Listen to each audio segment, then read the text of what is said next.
골수만 쏙 빼먹고 지우는 그냥 내다 버리면 그만이야. 최종 동의서에 사인하기 딱 직전에 병원 비상계단 너머에서 흘러나온 어머니 목소리였죠. 오빠 살리겠다고 제 골반뼈에 바늘 꽂을 각오까지 했던 바로 그날에요. 저를 낳아준 것도 아니면서 13살부터 저를 키웠다는 그 어머니가요. 문 하나 사이에 두고 저를 껍데기만 남겨내다 버릴 궁리를 하고 있었던 거예요. 고아로 자라서 평생 이 가족한테 버림받지 않으려고 발버둥 치며 살아온 제가요. 그날 어떻게 그 가짜 가족 소나기를 빠져나와서 다시 제 이름으로 우뚝 섰는지 지금부터 하나도 빠짐없이 다 들려드릴게요. 그날 아침 저는 제 인생에서 가장 큰 결심을 앞두고 있었어요. 일주일 뒤면 제 골반뼈에 바늘이 들어갈 예정이었거든요. 전신 마취를 하고 골수에서 조혈모세포를 채취한다고 했어요. 무섭지 않았다고 하면 거짓말이죠. 마취 전 검사를 받으려고 체열실 의자에 앉아 있는데 팔뚝에 바늘 들어가는 것도 그날따라 유난히 아프게 느껴지더라고요. 그런데도 저는 웃고 있었어요. 왜냐고요? 드디어, 정말 드디어 제가 이 집의 진짜 가족이라는 걸 증명할 수 있는 날이 왔다고 믿었으니까요. 제 이름은 한지우, 37입니다. 13살 때 지금의 가족에게 입양됐어요. 그때부터 제 머릿속엔 딱 하나의 생각뿐이었어요. 버림받지 않으려면 늘 필요한 사람이 되어야 한다. 쓸모 있는 아이가 되어야 한다. 그 생각으로 20몇 해를 버텨온 사람이거든요. 그런 저에게 오빠의 골수가 필요하다는 건 어쩌면 기회였어요. 비혈연이라 가능성이 거의 없다는데도 제가 고도 일치자로 나왔을 때 저는 그게 운명이라고 생각했어요. 하늘이 저더러 이 집 딸이 맞다고 도장을 찍어준 것 같았거든요. 심전도 검사까지 끝내고 병실 앞 의자에 멍하니 앉아 있는데 익숙한 발소리가 들렸어요. 어머니였어요. 손에는 김이 모락모락 나는 전복죽통을 들고 계셨죠. 그걸 보는 순간 코끝이 찡했어요. 그동안 어머니가 저한테 죽 한 그릇 정성껏 끓여다 준 적이 솔직히 손에 꼽거든요.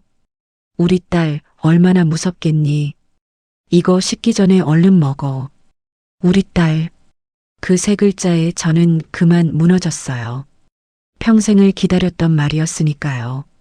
어머니가 제 손을 두 손으로 꼭 감싸는데 그 온기가 어찌나 따뜻하던지 저는 마음 한구석에 있던 경계심을 스르르 내려놓고 말았어요.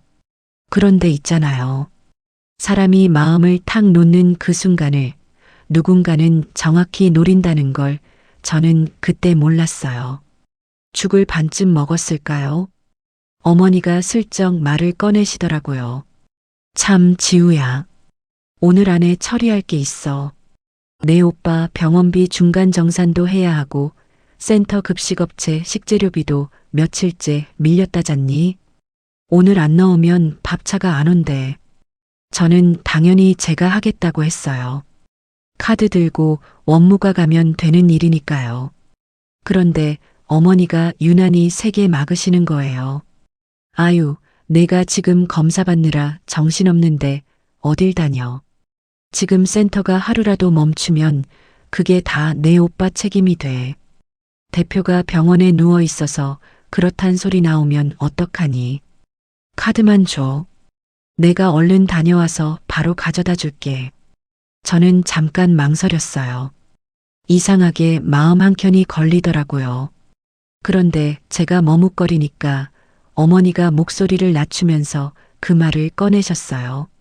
지우야, 우리가 아니었으면 지금 내가 어디서 뭐 하고 있었겠니? 이런 때 가족끼리 안 믿으면 누굴 믿어? 안 그래? 또 그 말이었어요. 양육의 빛. 그 말만 나오면 저는 늘 작아졌어요. 반박할 수가 없었거든요. 결국 저는 카드를 건넸어요. 비밀번호는 안 알려드렸어요. 그거 하나는 끝까지 지켰죠. 어머니는 카드를 받자마자 원무 창구 다녀올게 하고 어찌나 빨리 자리를 뜨시던지 그 뒷모습이 지금도 눈에 서네요. 혼자 남은 저는 최종 동의서를 물끄러미 바라봤어요. 골반뼈에서 조혈모세포를 채취하기 위해 전신마취가 필요합니다. 그 문장을 몇 번이고 읽었어요. 솔직히 손이 떨렸어요. 그래도 마음을 다잡았죠. 이걸로 오빠가 살고 이걸로 내가 진짜 딸이 된다면 이깟 바늘 하나쯤이야 하고요. 그리고 얼마 뒤였어요. 이식 코디네이터 선생님이 다른 상담 마칠 때까지 좀 기다려달라고 하시더라고요.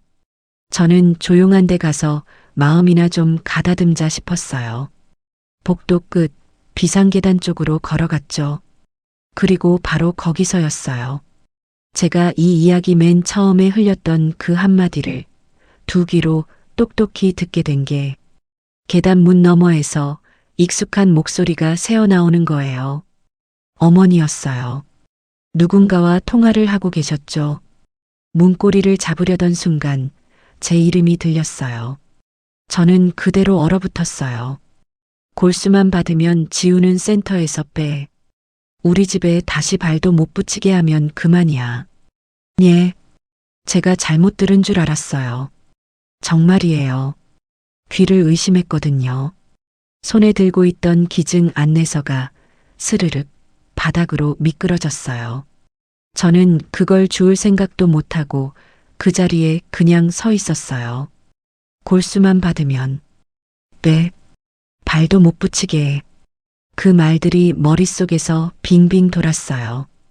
방금 전까지 제 손을 그렇게 따뜻하게 감싸주던 그 손이 저 문 너머에서 저를 도려낼 계획을 짜고 있었던 거예요.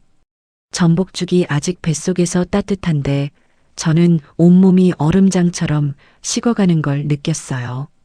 여러분, 그런데 저는 그때까지도 몰랐어요.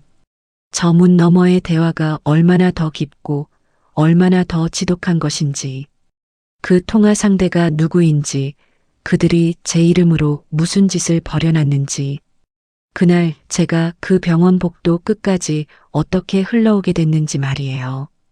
그 이야기는 몇 년 전으로 거슬러 올라가야 해요. 제가 이 집에 온 건 13살 때였어요. 보호시설에서 지내다가 명숙 어머니의 가정으로 입양이 됐죠. 처음 이 집에 들어오던 날 온 가족이 사진관에 갔어요. 가족 사진을 찍는다고요. 어머니가 제 어깨를 감싸 안고 카메라를 보는데 그 순간만큼은 저도 진짜 이 집 딸이 된 것 같았어요. 그런데요, 찰칵 소리가 나고 촬영이 끝나기가 무섭게 어머니 손이 제 어깨에서 스르륵 떨어지더라고요. 그러고는 곧장 친아들 준호 오빠한테 가시는 거예요.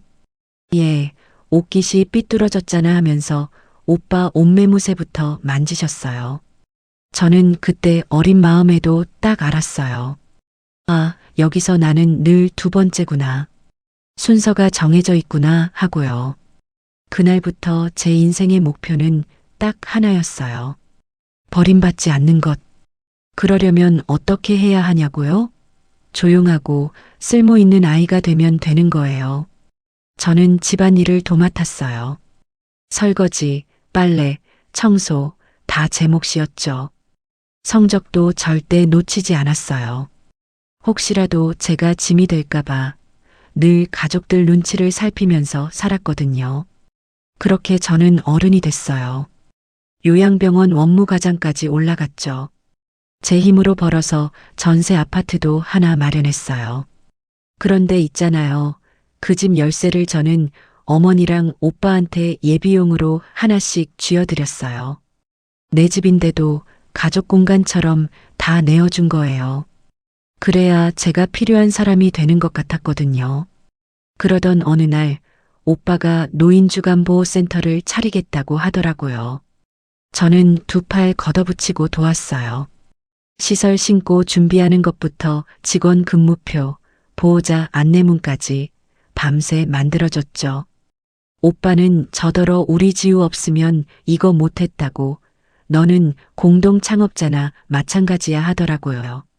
그 말 한마디에 저는 또 마음이 녹았어요. 오빠가 그러더라고요. 센터 자리 잡을 때까지만 좀 도와달라고요. 그러면서 제 이름으로 외부 행정자문 계정을 하나 만들었어요. 저는 급여 한 푼 안 받으면서 병원 퇴근하고 집에 와서 그 계정으로 정산표며 근무표며 다 확인해 줬어요. 그게 당연한 줄 알았거든요. 그러다 오빠가 송영 차량 쌀 돈이 필요하다고 했어요. 매달 얼마씩 갚겠다면서 차용 확인서를 써주더라고요.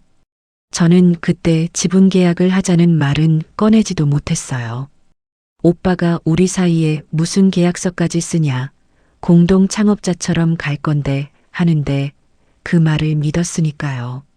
지금 생각하면요. 저는 그냥 차용 확인서 한 장 달랑 받고 목돈을 내준 거예요. 두 번째로 센터를 확장할 때도 똑같았어요. 오빠가 카톡으로 이러더라고요. 이번 돈도 빌린 걸로 처리하고 매출 안정되면 꼭 갚을게. 그 메시지 하나 믿고 저는 또 돈을 보탰죠. 이번엔 어머니까지 나섰어요. 당신 아파트를 담보로 내놓고 센터 대출에 연대 보증까지 서셨거든요. 그러더니 저한테도 추가로 대출을 받아달라고 하시더라고요. 가족이 이렇게까지 몸살이지 않고 매달리는데 저 혼자 발 빼는 건 배신 같았어요. 그 무렵이었어요. 오빠 약혼 여인 유라 씨가 회계실장으로 센터에 들어온 게 원장실 달력을 보면요. 유라 씨 생일에 큼지막하게 빨간 하트가 그려져 있었어요. 오빠가 유라 씨를 얼마나 끔찍이 아끼는지 알겠더라고요. 아, 그리고 오빠한테 좀 이상한 버릇이 하나 있었어요. 센터 비밀번호를 죄다 자기한테 중요한 날짜 6자리로 통일해서 쓰는 버릇이요. 그땐 그냥 그런가 보다 했죠.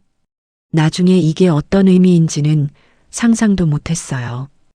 유라 씨가 들어오고 나서부터 뭔가 이상해지기 시작했어요. 제가 모르는 업체로 큰 돈이 자꾸자꾸 빠져나가는 거예요. 한두 번이 아니었어요. 이상해서 그 업체 주소를 한번 찾아봤거든요. 그런데 이게 정상적으로 운영되는 회사인지조차 알 수가 없더라고요. 간판도 없고 실체가 흐릿한 거예요. 그래서 제가 어머니한테 조심스럽게 여쭤봤어요. 거래 명세서 좀 보여달라고요. 그랬더니 어머니 표정이 확 굳어지시더라고요. 우리가 너를 어떻게 키웠는데 내 오빠부터 의심하니? 남들은 입양해준 집에 은혜 갚겠다고 더 살뜰하게 한다더라. 넌 어째 갈수록 정이 없어지니? 그 말에 저는 또 입을 닫았어요. 은혜, 그 두 글자가 나오면 저는 항상 죄인이 됐거든요. 그러는 사이에 유라 씨는요, 제가 만들어놨던 정산 양식은 그대로 갖다 쓰면서 정작 회계, 자료 볼 수 있는 권한은 하나씩 하나씩 막아버리는 거예요. 어느 순간 제가 볼 수 있는 게 아무것도 없더라고요. 오빠도 거들었어요. 이제 전문가가 맡았으니까 너는 병원 일이나 신경 써 하면서 저를 센터 운영에서 슬슬 밀어냈죠. 저는 분명히 이상하다고 느꼈어요. 뭔가 잘못 돌아가고 있다는 걸 몸으로 알겠더라고요. 그런데도요, 제가 돈 얘기를 꺼내는 순간 이 가족에게서 밀려날 것 같았어요. 돈 따지는 딸은 필요 없는 딸이 될 테니까요. 결국 저는 그 의심을 꿀꺽 삼켰어요. 오빠가 빌려간 돈도 언젠간 갚겠지. 가족인데 설마 나를 속이겠어. 그렇게 저 자신을 다독이면서요. 그날 오빠는 센터 행사 도중에 쓰러졌어요. 코피가 터졌는데 이게 아무리 눌러도 멈추질 않는 거예요. 휴지가 새빨갛게 젖어가는데도요. 결국 응급실로 실려갔고 정밀 검사를 받았어요. 그리고 며칠 뒤 의사 선생님한테 들은 병명은 급성골 수성백 혈병이었어요. 그것도 유전적 위험 인자까지 동반한 고위험군이라고 하시더라고요. 저는 그 자리에서 다리가 후들거렸어요. 백혈병이라니. 그동안 돈 문제로 마음이 상했던 것도, 유라 씨한테 밀려났던 서운함도 그 순간엔 다 사라지더라고요. 그냥 오빠가 죽을까봐 그게 제일 무서웠어요. 의사 선생님이 그러셨어요. 우선 관해유도 항암 치료라는 걸 해야 한다고요. 쉽게 말하면 몸속 암세포를 최대한 없애서 병을 잠재우는 치료라고 하시더라고요. 그렇게 치료 반응이 확인되면 재발 위험을 줄이기 위해서 동종 조혈모세포 이식, 그러니까 남의 골수를 이식하는 걸 검토하겠다고 하셨어요. 첫 항암 치료가 시작되니까 오빠는 정말 사람이 아니었어요. 구토를 어찌나 하는지 물 한 모금도 못 넘겼어요. 입안은 온통 헐어서 구내염 때문에 말도 제대로 못하고요. 고열에 시달리면서 밤새 끙끙 앓았죠. 저는요, 병원 일 끝나면 곧장 오빠 병실로 달려갔어요.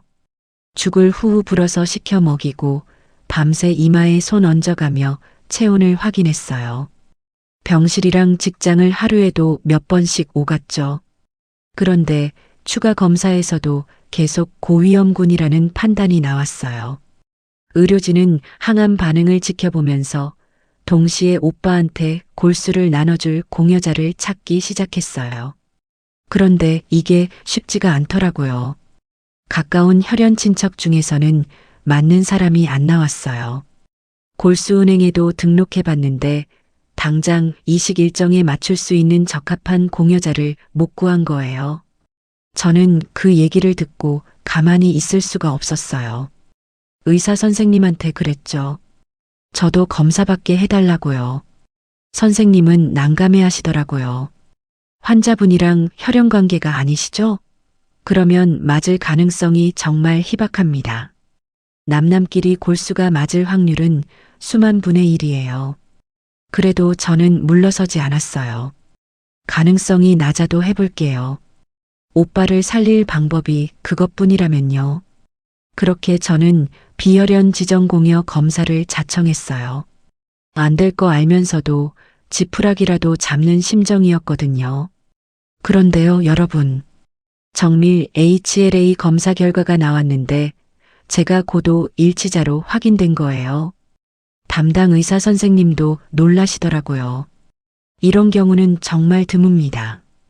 혈연도 아닌데 이 정도로 맞는 건 하면서 말을 잇지 못하셨어요. 저는 그 말을 듣는 순간 눈물이 핑 돌았어요. 하지만 그건 슬픈 눈물이 아니었어요. 이상하게 기뻤거든요. 아, 이건 하늘의 뜻이구나. 내가 이 집의 진짜 가족이라서 이렇게 골수까지 맞는 거구나. 저는 그 우연을 제가 진짜 딸이라는 증거처럼 받아들였어요. 지금 생각하면 참 어리석죠? 그런데 그땐 정말 그게 제 전부였어요. 오빠 입원이 길어지니까 어머니가 원장실 물건들을 제 집으로 가져오셨어요. 서류 가방이랑 열쇠 꾸러미, 그리고 업무용 휴대전화까지요. 센터 결제가 밀리면 안 된다면서요. 그런데 가져오시면서 신신당부를 하시더라고요. 급한 서류만 처리하고 이 안쪽 잠긴 칸은 절대로 손대지 마라. 알았지? 절대로. 저는 그냥 그런가 보다 했어요. 뭐 중요한 서류라도 들었나 싶었죠. 그 무렵 제 하루는요, 정말 눈 뜰 새가 없었어요. 병원 근무 마치면 오빠 병실 가고 거기서 또 집에 돌아오면 센터 근무표에 식재료 정산까지 확인했거든요. 잠자는 시간이 자꾸 줄어드니까 몸무게가 눈에 띄게 빠지더라고요. 거울 보면 제 얼굴이 아니었어요. 그러는 사이에요. 유라 씨는 제 행정자문 계정으로 조용히 접속하고 있었어요. 과거 결제 서류랑 제 서명, 이미지를 하나하나 모으고 있었던 거예요. 제가 병원에 발이 묶여 있는 동안 센터 회계를 완전히 자기 손아귀에 넣은 거죠. 저는 그것도 모르고 오빠 살릴 생각만 하고 있었어요. 하루는 제가 너무 지쳐서 어머니한테 그랬어요. 몸이 도저히 못 버틸 것 같다고요. 그랬더니 어머니가 이러시더라고요. 이럴 때 갚으라고 가족이 있는 거야. 내 오빠 목숨보다 내 몸이 더 중요하니? 조금만 더 힘내. 넌 원래 강한 애잖아. 저는 그 말에 또 이를 악물었어요. 내 몸보다 오빠 목숨이 중하지 하면서요. 그러다 드디어 오빠가 관해 판정을 받았어요. 암세포가 잠잠해졌다는 거예요. 이제 의료진은 제 최종 건강 상태만 확인하면 이식이랑 골수 채취 일정을 잡겠다고 하셨어요. 이식 가능성이 높아지니까 어머니가 갑자기 저한테 어찌나 다정하게 구시던지요. 우리 지우, 이번 일만 끝나면 엄마가 정식으로 센터 지분 챙겨줄게. 공동대표로 올려줄게. 그동안 고생한 거 다 보답할게. 저는 그 말을 철석같이 믿었어요. 그렇게 예비동의 절차를 마치고 최종 건강검진이랑 동해 면담 일정을 잡았어요.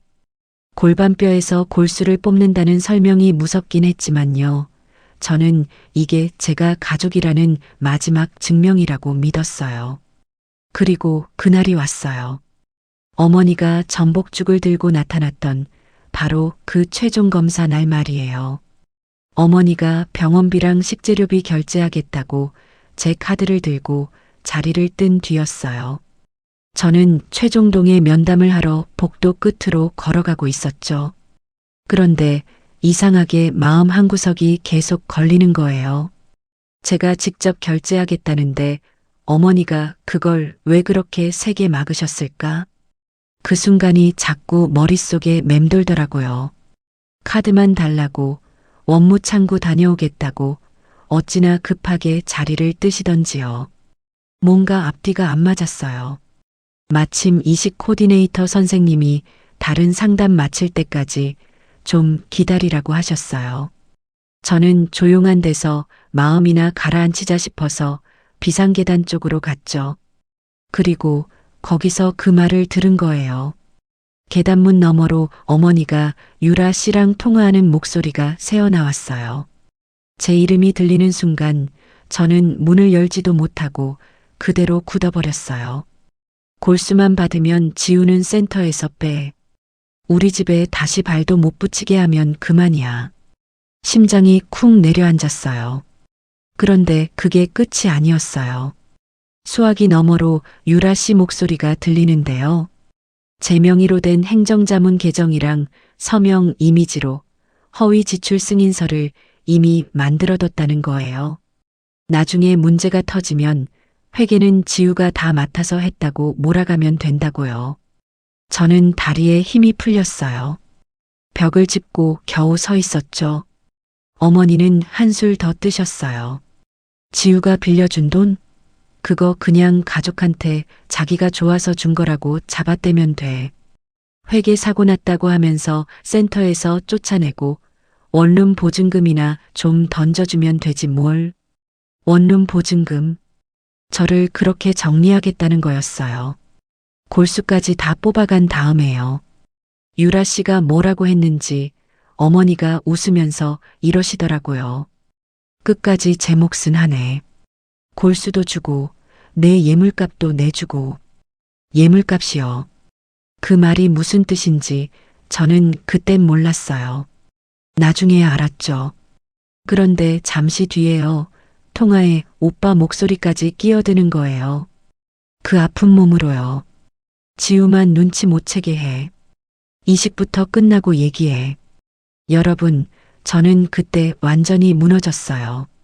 어머니도 유라 씨도 그리고 제가 밤새 죽 끓여 먹였던 오빠까지. 셋이 한 통 속이었던 거예요. 저를 껍데기만 남을 때까지 다 빼먹고 마지막엔 죄까지 뒤집어 씌워서 내다 버릴 계획이었던 거죠. 저는 이상하게 눈물이 안 났어요. 오히려 머릿속이 얼음처럼 차가워지더라고요. 저는 조용히 비상계단을 빠져나왔어요. 그리고 곧장 이식 코디네이터 선생님을 찾아갔죠. 떨리는 목소리 꾹 누르고 말했어요. 기증 철회하겠습니다. 선생님이 놀라서 이유를 물으시는데 저는 울지도 구구절절 해명하지도 않았어요. 그냥 제 의사를 서면으로 또박또박 남겼어요. 선생님이 확인하시더니 다행히 오빠 전처치는 아직 시작 전이라고 하시더라고요. 이식이랑 골수 채취 일정은 그 자리에서 즉시 중단됐어요. 의료진은 오빠 측에 다른 공여자를 다시 찾아야 한다고 안내하겠다고 했고요. 제가 없어도 오빠는 다른 길이 있었던 거예요. 잠시 뒤에 어머니가 상담실 앞에서 저를 찾으며 문을 두드리는 소리가 들렸어요. 지우야, 어디 있니? 지우야 하면서요. 저는 그 문을 열지 않았어요. 직원분 안내를 받아서 다른 출구로 조용히 병원을 빠져나왔죠. 택시에 타는데 휴대전화가 울리더라고요. 980만 원 카드 승인 알림이었어요. 그런데 결제 장소가 병원이 아니었어요.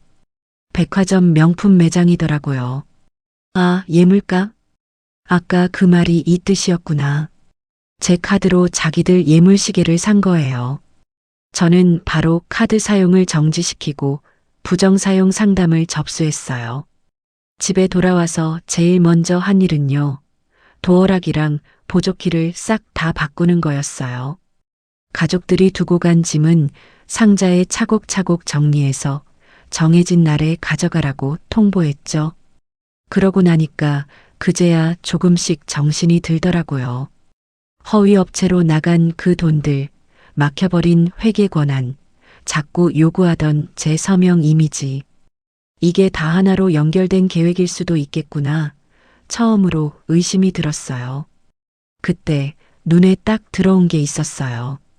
어머니가 오빠 입원 직후에 직접 가져다 놓은 그 원장 서류 가방이요. 안쪽 칸은 절대 열지 말라던 그 경고가 떠올랐어요. 절대 열지 말라던 그 칸. 저는 열쇠 꾸러미를 집어들었어요. 거기 달린 작은 열쇠로 안쪽 칸을 열었죠. 그 안에는요, 차명계좌 통장이랑 실체 없는 허위 업체 명함, 센터 도장만 덜렁 찍힌 빈 결제 서류, 그리고 업무용 휴대전화가 들어 있었어요. 휴대전화를 켜니까 비밀번호 힌트가 떴어요. 네 사람의 날.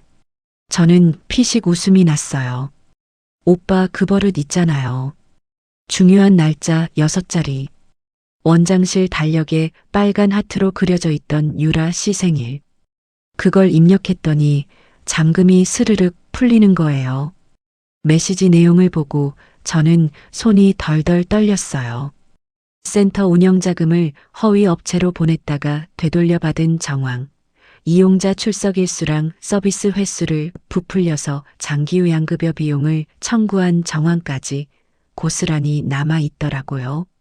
그리고 제 계정이랑 서명, 이미지로 책임을 저한테 뒤집어 씌우겠다는 대화도요. 거기다 유라 씨가 그 예물시계를 손목에 차고 찍은 사진, 그 밑에 이런 메시지까지 있었어요. 어머니, 언니 카드로 잘 받았어요. 언니, 저를 언니라고 부르면서 제 카드로 산 시계를 자랑하고 있었던 거예요. 저는 그 자료를 지우지도 누구한테 보내지도 않았어요. 화면이랑 가방 상태만 사진으로 찍어두고 원본은 그대로 고이 보관했죠. 그리고 다음 날 저는 변호사 사무실 문을 두드렸어요. 기업 민사 형사에다 장기요양기관 분쟁까지 다룬다는 정해진 변호사님이었어요. 휴대전화, 통장, 차용 확인서, 카드 이용 내역까지 원형 그대로 다 내밀었죠. 그렇게 디지털 포렌식이랑 증거 보전 절차가 시작됐어요. 평생 내주기만 했던 제가 처음으로 저를 지키기 위해 칼을 든 순간이었어요. 변호사님은 제 자료들을 쭉 살펴보시더니 대응을 크게 네 갈래로 나누자고 하셨어요. 첫째는 오빠한테 빌려준 돈, 대여금 반환 청구. 둘째는 카드 부정 사용에 대한 손해배상. 셋째는 센터 운영자금 횡령에 대한 형사고소. 그리고 넷째가 장기요양급여 비용 부당 청구 자료 제출이었죠. 솔직히 처음엔 겁이 났어요. 제가 이 사람들을 상대로 이길 수 있을까 싶었거든요. 그런데 변호사님이 그러시더라고요. 지우 씨, 다른 건 몰라도 증거 하나는 완벽합니다. 감정으로 싸우는 게 아니라 기록으로 싸우는 거예요. 그 말에 저는 마음을 다잡았어요. 먼저 저는 차용학 인서랑 오빠가 카톡으로 갚을게 했던 그 메시지를 근거로 내용 증명을 보냈어요. 정해진 기한까지 안 갚으면 소송하겠다고요. 그런데 아니나 다를까 답이 없더라고요. 그래서 저는 곧장 민사소송을 제기했어요. 카드건도 명확했어요. 제가 병원에서 최종 검사받던 바로 그 시각에 백화점 명품 매장에서 980만 원이 승인됐잖아요. 시간이랑 장소가 딱 어긋나는 거예요. 변호사님은 매장 영수증이랑 유라 씨가 그 시기에 받아가던 CCTV 자료까지 보전해달라고 요청하셨어요. 횡령 정황은 경찰에 제출했고요. 부당 청구 자료는 국민건강보험공단이랑 관할 지방자치단체에 넘겼어요. 그리고 제 이름으로 만들어진 그 허위 결제 서류, 그거 절대 쓰지 말라는 내용 증명도 따로 보냈죠. 법원은 제 손을 들어줬어요. 차용학 인서랑 송금 내역을 근거로 제가 빌려준 금액 범위 안에서 센터 운영계좌 예금, 일부랑 차량, 임대차 보증금 반환 채권에 가압류를 걸어준 거예요. 가압류가 뭐냐면요. 상대가 돈이나 재산을 빼돌리지 못하게 미리 묶어두는 거예요. 그런데 있잖아요. 센터는 사실 가압류 하나 때문에 무너진 게 아니었어요. 이미 횡령으로 운영계좌 잔액이 텅텅 빈 상태였거든요. 거기에 조사까지 들어오고 보호자들이 하나둘 빠져나가니까 결국 직원 급여도 식재료비도 제때 못 주게 된 거죠. 송영 차량 운행이 줄어드니까 어르신들 모시고 오는 것도 삐걱대고 본인 부담금이며 식비 정산이며 다 꼬여버렸어요. 보호자분들이 항의하기 시작했어요. 일부는 아예 이용 계약을 해지하고 나가버렸죠. 그러자 오빠 쪽에서 아주 기막힌 짓을 하더라고요. 보호자들한테 단체 문자를 돌린 거예요. 지우가 회계 자료를 조작하고 센터 돈을 빼돌렸다고요. 저를 완전히 도둑으로 몰아세운 거죠. 저는 그 문자 원본을 바로 확보했어요. 그리고 허위사실 유포에 대한 대응까지 목록에 추가했죠. 그러는 사이 디지털 포렌식 결과가 나왔어요. 허위 승인서가 언제 만들어졌는지, 유라 씨가 제 행정자문 계정으로 언제 접속했는지 시간이 딱딱 찍혀 나오더라고요. 그런데 바로 그 시각이에요. 저는 요양병원에서 근무 중이었거나 오빠 병실에 있었어요. 출입 기록으로 다 증명이 됐죠. 제가 했다는 그 일들을 제가 물리적으로 할 수 없었다는 게 밝혀진 거예요. 그 무렵이었어요. 1차 항암 치료 뒤에 잠깐 퇴원한 오빠가 어머니랑 같이 제 아파트로 찾아온 게, 오빠는 마스크를 쓰고 몸도 제대로 못 가누면서 왔더라고요. 그런데 그 상태로 와서 하는 말이 미안하다는 게 아니었어요. 가압류부터 풀어.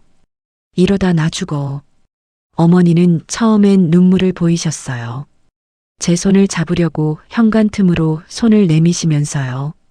그래도 내가 너를 13살부터 키운 엄마잖니. 오빠가 죽게 생겼는데 내가 이럴 수 있어? 오빠도 거들었어요. 가족끼리 돈 좀 쓴 게 그렇게 큰 죄야? 내가 한 번만 참으면 다 끝나. 소송이랑 신고 다 취소해. 여러분, 저는 그 현관문을 끝까지 열지 않았어요. 문을 사이에 두고 짧게 대답했죠. 제가 딸이라서 오신 게 아니잖아요. 센터 돈이 필요하고 오빠 치료가 급하니까 오신 거잖아요. 골수까지 내놓으려던 그날에도 저는 딸이 아니었어요. 그런데 이제 와서 무슨 가족을 찾으세요?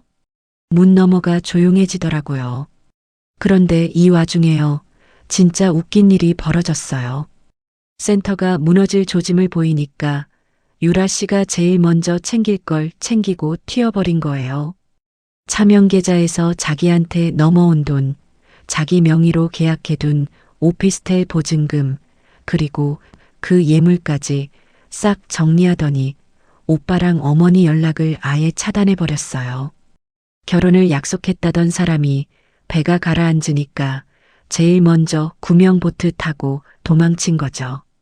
유라 씨가 사라지니까 어머니가 또 저한테 연락을 하시더라고요. 지우야, 신고만 취소해. 다 없던 일로 하고 예전처럼 살자. 이번엔 정말로 센터 지분 챙겨줄게. 엄마가 약속할게. 저는 그 거래를 딱 잘랐어요. 어머니가 말하는 가족은요, 늘 제가 뭔가를 내놓을 때만 생겼어요. 이제 저는 안 내놓을 거예요. 그러자 어머니가 끝내 본색을 드러내시더라고요. 13살부터 먹이고 입히고 학교 보낸 돈이 얼만데 넌 그 돈 갚았니? 갚기는커녕. 아유, 그때 너를 데려오지 말았어야 했어. 내가 미쳤지. 저는요, 이상하게 그 말을 듣고도 담담했어요. 차분하게 대답했죠. 그 돈을 갚아야 딸이 되는 거라면 저는 처음부터 딸이 아니었던 거네요. 그 뒤로 일은 빠르게 흘러갔어요. 공단이랑 지자체 조사에서 허위 출석이랑 급여 비용 부당 청구 정황이 확인됐어요. 환수 절차랑 행정 처분이 시작됐죠. 경찰 수사까지 진행되니까 센터는 더 이상 정상 운영을 할 수가 없었어요. 그리고 몇 달 뒤 차용증이랑 계좌이체 자료를 근거로 제 대여금, 채권이 법적으로 인정됐어요. 운영을 멈춘 센터는 정리 절차에 들어갔고 담보대출의 임대료까지 밀리면서 차량이랑 집기가 공개매각 대상으로 나왔죠. 변호사님이 그때 저한테 아주 중요한 조언을 하셨어요. 저 문제 많은 센터 법인이나 이용계약, 그거 절대 인수하지 말라고요. 부채랑 부당 청구 책임까지 다 딸려온다면서요. 대신 완전히 별도의 장소에 새 운영법인을 준비하라고 하셨어요. 차량이랑 집기는 적법한 공개매각 절차로만 깨끗하게 가져오면 된다고요. 저는 고개를 끄덕였어요. 이제 저는 남의 인생에 얹혀서 증명받으려는 사람이 아니었으니까요. 그로부터 8달쯤 지났을 때였어요. 오빠 소식을 들었어요. 골수은행을 통해서 다른 공여자를 찾는 동안 그만 백혈병이 재발했다고요. 다시 항암 치료를 시작했는데 이번엔 감염성 합병증까지 겹쳤대요. 그리고 결국 병원에서 숨을 거뒀어요. 그 소식을 전해 듣던 날 저는 한참을 멍하니 앉아 있었어요. 미울 만큼 미운 사람이었죠. 저를 껍데기만 남을 때까지 다 빼먹으려던 사람이었으니까요. 그런데도 이상하게 눈물이 나더라고요. 밤새 죽 끓여 먹이고 이마 짚어주던 그 시간들이 자꾸 떠올라서요. 미움이랑 슬픔이 한꺼번에 밀려오는데 그게 참 사람 마음이 복잡하더라고요. 그런데 여러분, 저는요, 제가 기증을 철회한 걸 후회하지는 않았어요. 혹시라도 오해하실까봐 말씀드려요. 오빠의 죽음은요, 제가 전처치 전에 기증을 철회해서 벌어진 일이 아니었어요. 그때 이식이 중단됐어도 오빠한테는 다른 공여자를 찾을 길이 분명히 있었거든요. 오빠는 그 뒤에 이어진 재발이랑 치료 합병증으로 떠난 거예요. 그건 제 손을 떠난 일이었죠. 만약 그때 제가 골수를 내줬다면요, 저는 몸까지 상한 채로 누명을 쓰고 원룸 보증금 하나 받아 쫓겨났을 거예요. 그리고 오빠는 그래도 재발했을지 모르죠.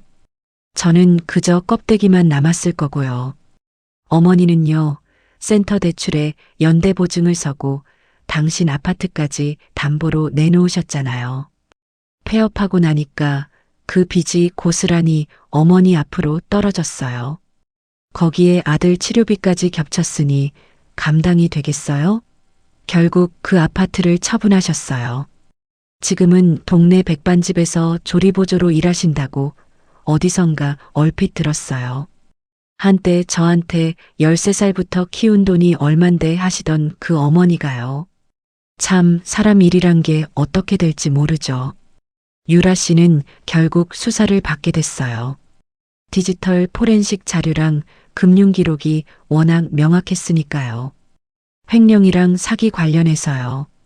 저는 형사 절차랑은 별도로 카드 부정 사용액이랑 제가 입은 피해금에 대해서 민사상 반환 절차를 계속 이어가고 있어요. 도망친다고 끝나는 게 아니거든요. 자, 이제 제 이야기를 해드릴게요.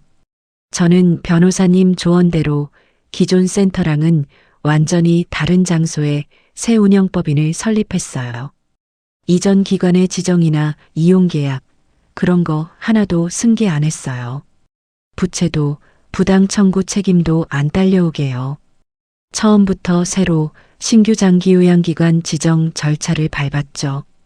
차량이랑 집기는요, 공개 매각에 정정당당하게 참여해서 필요한 것만 적법하게 사왔어요. 송영 차량 몇 대랑 어르신들 쓰실 집기들이요. 그러니까 물건만 깨끗하게 가져온 거지. 그 더러운 빚은 단 한 푼도 떠안지 않은 거예요. 일자리를 잃은 요양보호사분들 중에서요. 예전에 정말 성실하게 일하셨던 분들한테는 제가 새로 근로계약을 제안했어요. 그런데요, 아무도 자동으로 고용을 승계하지는 않았어요. 다시 면접을 보고 근로조건도 하나하나 다 설명해 드렸죠. 두루뭉술하게 우리가 남이냐 그런 식으로 안 했어요. 이젠 그런 말이 얼마나 무서운 건지 아니까요.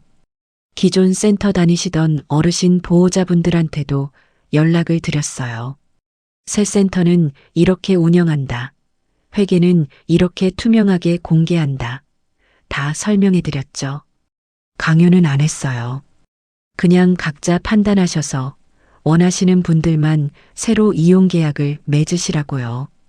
그렇게 한 분, 두 분 저를 믿고 다시 와주셨어요. 그리고 드디어 새 센터가 문을 열었어요. 저는요, 비용 사용 내역이랑 본인 부담금 정산을 보호자분들이 언제든 쉽게 확인하실 수 있게 다 공개했어요. 숨기는 게 하나도 없어야 하니까요.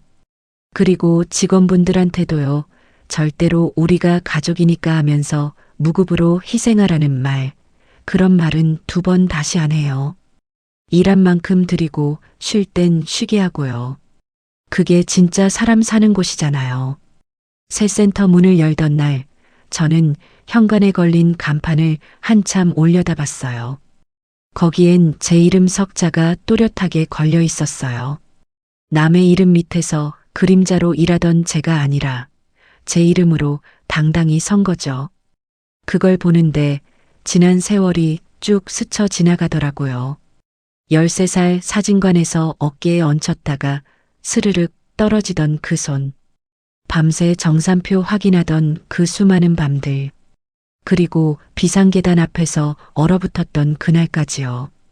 여러분, 저는 골수를 내주어야만 가족이 되는 사람이 아니었어요. 돈을 갚아야, 뭔가를 끊임없이 내놔야 겨우 곁에 붙어 있을 수 있는 사람도 아니었고요.